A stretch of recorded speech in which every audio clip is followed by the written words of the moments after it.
అప్పటిదాకా మా బాధ్యత ఏంది? ఈ ప్రభుత్వానికి ప్రజలు అవకాశం ఇచ్చినప్పుడు అపోజిషన్ పార్టీగా, కాంగ్రెస్ పార్టీ అపోజిషన్ పార్టీగా మేము ఇక్కడున్న కేంద్ర మంత్రులను అడిగి మీ ద్వారా అయినా అయిపోతే మీకు క్రెడిట్ మీకే వస్తుంది కదా. హైదరాబాద్గా ఐటీఐ గారు మీరు తీసుకొచ్చిరనుకోండి, మీకే మంచి పేరు వస్తుంది కదా. ఈ ఆలోచన మీరు ఎందుకు చెయ్యరు? మిమ్మల్ని పొలిటికల్ విమర్శ చేస్తలేం. ఇది అక్కడ మిస్ అయింది కాబట్టి, మీ గవర్నమెంట్లో మిస్ అయింది కాబట్టి తీసుకురండి. ఈ అడ్వాంటేజ్ మీరు తీసుకోండి, తప్పేం లేదు కదా. కాబట్టి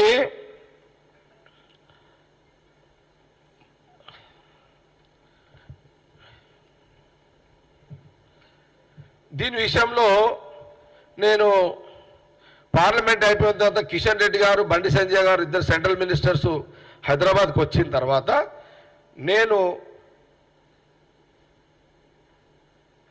వాళ్ళ అపాయింట్మెంట్ తీసుకొని కిషన్ రెడ్డి గారిని, బండి సంజయ్ గారిని కలిసి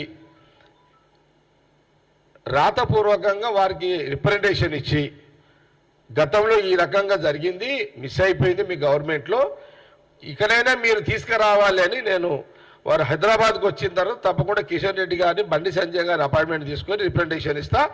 ఐటీఐఆర్ని మళ్ళీ క్యాన్సిల్ అయ్యిందని మీరు తీసుకురండి అని రిప్రజెంటేషన్ ఇస్తా. ఇదొక విషయం. ఇది 2012 సెప్టెంబర్ 8వ తేదీన అప్పటి యూపీఏ ప్రభుత్వం ఐటీఆర్కి అనుమతులు ఇచ్చింది. సెప్టెంబర్ 20, 2013 అధికారికంగా కూడా ప్రకటన వచ్చింది. ఒకటి.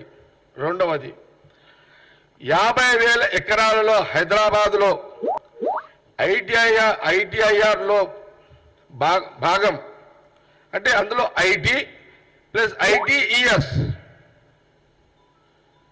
పరిశ్రమలు ఏర్పాటు చేస్తే ప్రభుత్వానికి కూడా ఇన్కమ్ ఎట్లా, దాదాపు ఈ ఐటీఈఎస్ ఈ 50,000 ఎకరాలలో ఈ ఐటీఆర్ని ఏర్పాటు చేసుకున్నట్టయితే ప్రభుత్వానికి కూడా 3 లక్షల కోట్ల పెట్టుబడులు కూడా వస్తాయి.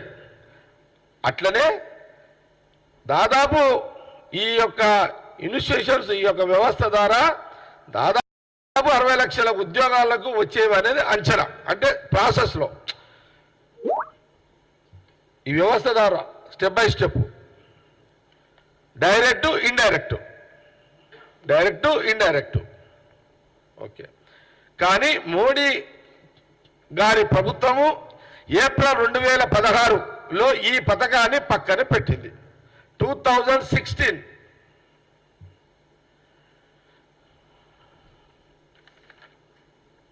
అట్లాగే ఈ పథకాలు అమలు జరిగితే ఎస్సీజెడ్లు ఈ ఎస్సీజెడ్లు అనేది గతంలో జయపాల్ రెడ్డి గారు సెంట్రల్ మినిస్టర్గా ఉన్నప్పుడు ఇదొక ప్రక్రియ. కానీ అప్పుడు ప్రాబ్లం ఏంటంటే ఈ తెలంగాణ ఉద్యమం జోరుగా నడుస్తుంది, అందులో చాలా మిస్ అయిపోయినాం మనం. ఓకే. ఈ ఎస్సీజెడ్ల ఇండస్ట్రియల్ పార్కులు, free trade zones, warehouse zones, export oriented units మొత్తం హైదరాబాద్లో విస్తరించేవి. ఇది గమనించాలి యువతీ యువకులు, తెలంగాణ ప్రజలు గమనించండి. అట్లాగే హైదరాబాద్లో 3 కారిడార్లు కూడా మాదాపూర్, గచ్చిబౌలి, ఉప్పల్, మామిడిపల్లి, రావిర్యాల, ఆదిపట్ల, మహేశ్వరం మరియు పోచారం ప్రాంతాలలో అనేక రకాల యూనిట్లు వచ్చేవి. ఇది కూడా తెలంగాణ ప్రజలు గమనించాలి. ఇంత గొప్ప ప్రాజెక్టుని ఎన్డీఏ ప్రభుత్వము నిలిపివేయడము బాధాకరం.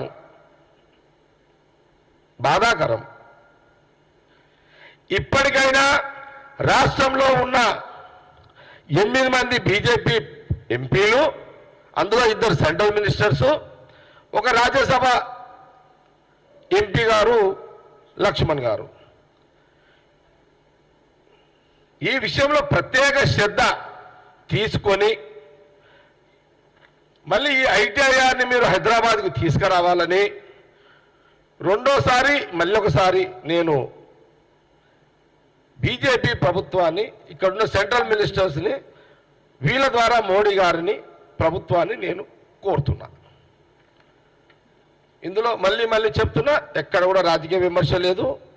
ఇది తెలంగాణ గడ్డ మీద హైదరాబాద్లో ఐటీఆర్ తీసుకొచ్చి ఆనాటి యూపీఏ చేసిన సోనియా గాంధీ, మన్మోహన్ సింగ్ గారి ప్రయత్నాన్ని నిలిపివేసిన ఐటీఆర్ని మళ్ళీ ఆపిన మోడీ గారి ప్రభుత్వమే తీసుకురావాలనేదే నేను మళ్ళీ రెండోసారి ప్రెస్ మీట్ ద్వారా నేను తెలంగాణ సమాజానికి తెలిసే ఒక ప్రయత్నంలో భాగమే ఈ యొక్క మళ్ళీ రెండోసారి ప్రెస్ మీటు.